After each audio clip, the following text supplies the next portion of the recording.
తెలుగులో stock market technical analysis ఛానల్కి స్వాగతం. ఈరోజు మనం ఈ వీడియోలో Indian Warren Buffett, Rakesh Jhunjhunwala గురించి తెలుసుకుందాం.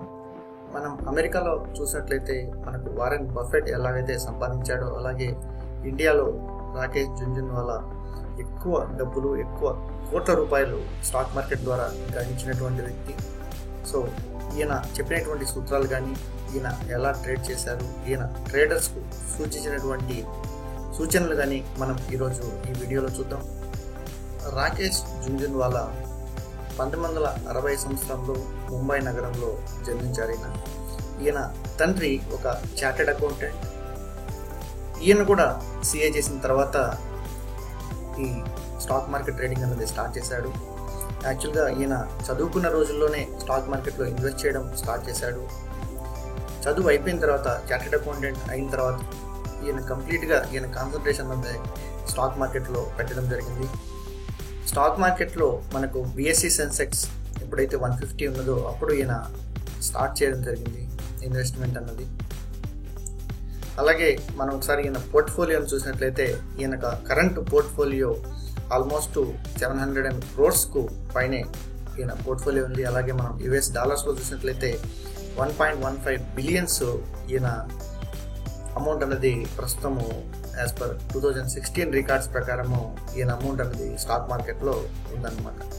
అలాగే 1985, 1984, 85 మధ్యలో ఈయన జస్ట్ 5,000 రూపీస్తో స్టార్ట్ చేశాడు. 5,000 రూపీస్ స్టార్ట్ చేసి కొన్ని కోట్లు గడించాడు. ఈయన చేసినటువంటి కొన్ని ట్రేడ్స్ కూడా మనం చూద్దాం.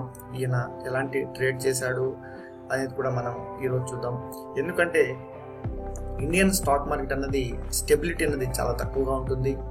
ఎప్పుడైతే గవర్నమెంట్ కానీ ఒక స్టేబుల్ గవర్నమెంట్ ఎప్పుడైతే ఫామ్ అవుతుందో అలాంటి సందర్భాలలో మాత్రం ఎకనామికల్గా ఒక ఏదైనా సరే కంట్రీ డెవలప్ కావడానికి కానీ, ఏదైనా డెసిషన్స్ తీసుకోవడానికి కానీ వీలు పడుతుంది అనమాట. కానీ ఇలాంటి మార్కెట్స్లో మనం ఫండమెంటల్స్ బేస్ చేసుకొని లాంగ్ టర్మ్లో ఇన్వెస్ట్ చేసినప్పటికీ కూడా చాలా సందర్భాల్లో ఫెయిల్ అయ్యేదానికి మనకు స్కోప్ అనేది కనిపిస్తుంది. ఎందుకంటే స్టేబుల్ గవర్నమెంట్ లేకపోవడం వలన, దాంతోపాటు డెసిషన్స్ అనేవి సరిగ్గా తీసుకోకపోవడం వల్ల ఎకనామిక్ కండిషన్ అన్నది మనకు అంత సరిగా లేదు. మనం ఒకసారి చైనా గవర్నమెంట్ను కానీ, యుఎస్ గవర్నమెంట్ని కానీ, వేరే ఇతర గవర్నమెంట్స్ను మనం పరిశీలించినట్లయితే అవి కొంచెం స్ట్రాంగ్గా ఉండేదానికి, వాళ్ళ డెసిషన్స్ అన్నవి చాలా స్ట్రాంగ్గా ఉండేదానికి స్కోప్ అన్నది కనిపిస్తుంది ఇండియన్ మార్కెట్ కన్నా. సో అలాంటి కంపెనీస్ను ఫైండ్ అవుట్ చేసి లాంగ్ టర్మ్లో ఇన్వెస్ట్మెంట్ చేసి ఎక్కువ డబ్బులు గడించినటువంటి వ్యక్తి, కొన్ని కోట్లు సంపాదించినటువంటి వ్యక్తి రాకేష్ జుంజున్వాలా గారు.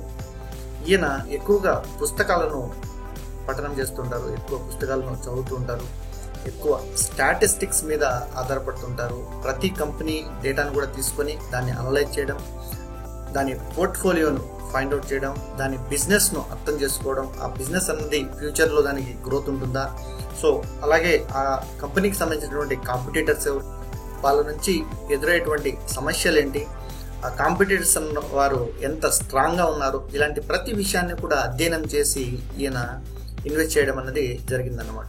సో ఈయన ఇన్వెస్ట్మెంట్ చేసినటువంటి టైంలో ఈయన జస్ట్ 1985 5,000 రూపీస్ను ఇన్వెస్ట్ చేయడం జరిగింది. అలాగే యుఎస్ డాలర్స్లో చూసినట్లయితే జస్ట్ $100 ఈయన ఇన్వెస్ట్ చేయడం అనేది జరిగింది. ఈ 5,000 రూపీస్ లేదా ఒక $100 అన్నది కొన్ని బిలియన్ డాలర్స్గా చేంజ్ కావడం అనేది జరిగింది. ఈయన ఇన్వెస్ట్మెంట్ కానీ, ఈయన స్ట్రాటజీ కానీ, ఈయన క్యాల్కులేషన్స్ కానీ అంత స్ట్రాంగ్గా ఉండడం వల్ల ఈయన ఎక్కువ డబ్బులు సంపాదించడానికి స్టాక్ మార్కెట్లో దోహదపడిందని చెప్పొచ్చు.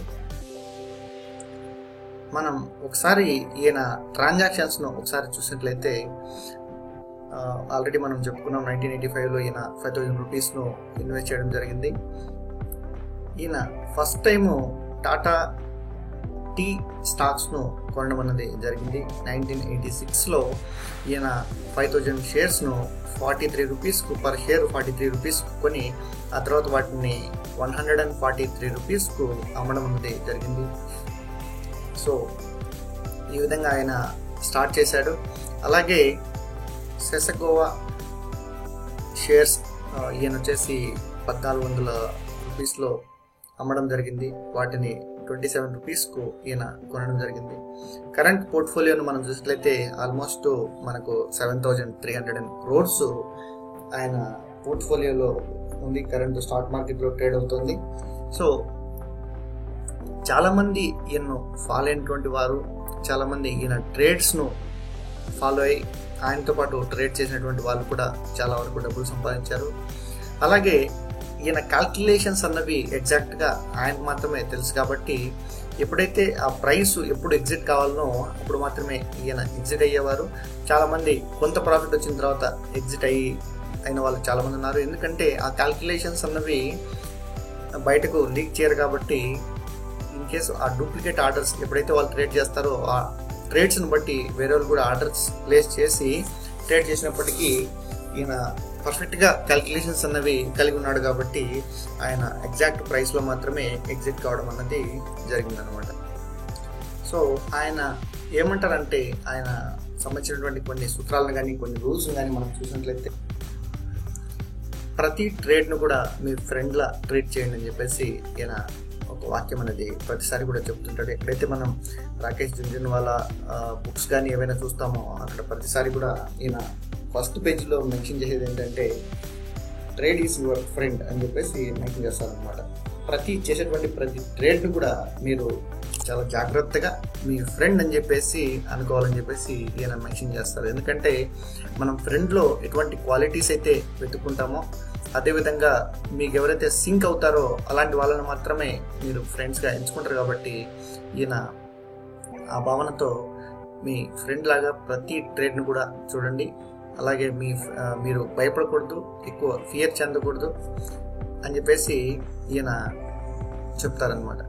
అలాగే మనం ఏదైనా ఒక స్టాక్ను రైట్స్ టైంలో బై చేసి టైట్గా హోల్డ్ చేసుకోండి అని చెప్పేసి చెప్తారనమాట. సో చాలామంది ఏదైనా స్టాక్స్ను బై చేసినట్లయితే కొంచెం ఒక 10%, 15% లాస్ట్ వచ్చిన తర్వాత తిరిగి వాటిని అమ్మేస్తుంటారు. తిరిగి అవి స్టాక్స్ బౌన్స్ బ్యాక్ అవడం, అలాగే మనం లాసెస్ ఫేస్ చేయడం కూడా జరుగుతుంటుంది అనమాట. ఎప్పుడైతే మనం ఒక స్టాక్ను కొనాలి అనుకుంటామో దాన్ని రైట్ సిచ్యువేషన్ను ఫైండ్ అవుట్ చేసుకొని రైట్ సిచ్యువేషన్లో మనం బై చేసి వాటిని టైట్గా అంటే చాలా రోజుల పాటు మనకు లాభం వచ్చేంత వరకు వాటిని హోల్డ్ చేసుకోవాలి అని చెప్పేసి మనకు ఈయన చెప్తారనమాట.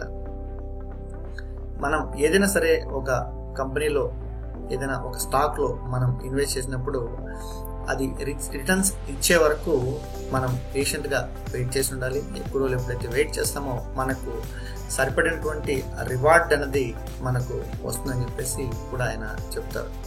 అలాగే మనం ఏదైనా ఒక స్టాక్లో ఇన్వెస్ట్ చేయాలనుకుంటే ఏదైతే మనం అనుకున్నామో ఒక ఫ్రెండ్ను ఎప్పుడైతే మనం చేర్చుకోవాలనుకుంటామో అతని క్వాలిటీస్ ఏవైతే మనం చూస్తామో అలాగే మనం ఏదైనా ఒక స్టాక్లో ఇన్వెస్ట్ చేయాలనుకుంటే ఆ స్టాక్ సంబంధించినటువంటి బిజినెస్ను పూర్తిగా తెలుసుకోవడానికి, పూర్తిగా అర్థం చేసుకోవడానికి మనం ప్రయత్నించాలి. అప్పుడు మాత్రం ఎప్పుడైతే అర్థం చేసుకుంటామో అప్పుడు మాత్రమే మనం ఆ స్టాక్లో మనం ఇన్వెస్ట్ చేయాలి. లాంగ్ టర్మ్ కోసం అరకొర నాలెడ్జ్తో మనం ఇన్వెస్ట్ చేయకూడదని చెప్పేసి కూడా ఈయన చెప్తారనమాట. ఎప్పుడైతే మనకు ఆ బిజినెస్ మీద పూర్తిగా అవగాహన అనేది వస్తుందో, ఒక టెలికాం రంగం అనుకోండి, టెలికాం రంగం చూసినట్లయితే మనకు ఇలా కాంపిటీటర్స్ ఎలా ఉన్నారు, ఈ విధంగా పూర్తి అవగాహన అనేది వస్తుంది అనమాట. ఫ్యూచర్లో ఈ కంపెనీకి ఏమైనా ఎఫెక్ట్ ఉందా వేరే కాంపిటీటర్స్ వలన, ఈ విధంగా ఆలోచించిన తర్వాత మనం ఒక కంపెనీలో ఇన్వెస్ట్ చేయాలన్నమాట. సో అలాగే ఏదైనా సరే ఒక రియల్ ఎస్టేట్ రంగానికి సంబంధించినటువంటి ఏదైనా ఒక కంపెనీని తీసుకున్నట్లయితే ఆ కంపెనీ ఎటువంటి కంపెనీ, అది రాజకీయ నాయకుల సంబంధం ఏమైనా ఉందా, రాజకీయ నాయకులు ఉన్నట్లయితే ఇన్ కేసు నెక్స్ట్ వచ్చేటువంటి గవర్నమెంట్ వీళ్ళకి ఆపోజిట్గా ఉన్నట్లయితే ఏదైనా కేసులు వేసేదానికి స్కోప్ ఉందా, ఇలాంటివన్నీ కూడా ప్రతి విషయాన్ని మనం ఆలోచించాలి. ఇలాంటి స్టాక్స్ మనకు చాలా ఉన్నాయి. ఎందుకంటే ప్రతిదీ కూడా మనం అనాలిసిస్ అనేది చేయాలి. అనాలిసిస్ ఎప్పుడైతే మనం చేస్తామో అప్పుడు మాత్రమే మనం మంచిగా స్టాక్ మార్కెట్లో రిటర్న్స్ అనేవి పొందేదానికి స్కోప్ ఉందన్నమాట. అలాగే ఈయన ఏం చెప్తారంటే ఈ మల్టీబగ్గర్స్ గురించి కానీ లేకుంటే ఫ్రీ పెయిడ్ టిప్స్ గురించి కానీ మనం మర్చిపోవాలి. వాటిని అసలు దానికి రానివ్వకూడదు. అసలు ఆలోచన అనేది నీ మైండ్లో నుంచి తీసేయాలని చెప్పేసి కూడా ఆయన చెప్తారనమాట. నేను ముందు వీడియోస్లో కూడా పదే పదే చెప్పింది ఈ ఫ్రీ టిప్స్ కానీ పెయిడ్ టిప్స్ గురించి కానీ మీరు వదిలేయండి. వాటిని కనీసం ఇవి ఉన్నాయి అని చెప్పేసి కూడా మీరు గుర్తుపెట్టుకోవాల్సిన అవసరం లేదు. ఎవరో ఒక వ్యక్తి మీకోసం, మీ మనీ కోసం వర్క్ చేయడు. మీరు మీ మనీ కోసం కష్టపడి పని చేసుకోవాలి. మీరు కష్టపడినటువంటి డబ్బులు మాత్రమే మీరు ఇన్వెస్ట్ చేస్తున్నారు. పోగొట్టుకున్నట్లయితే దానికి మీరే సూత్రధారులు. కాబట్టి ప్రతి రూపాయి కూడా మీరు ఇన్వెస్ట్ చేసేటప్పుడు ఆ రూపాయిని ఎలా సంపాదించాము, ఎంత కష్టపడి సంపాదించామన్నది ఖచ్చితంగా మీరు గుర్తుపెట్టుకోవాలి.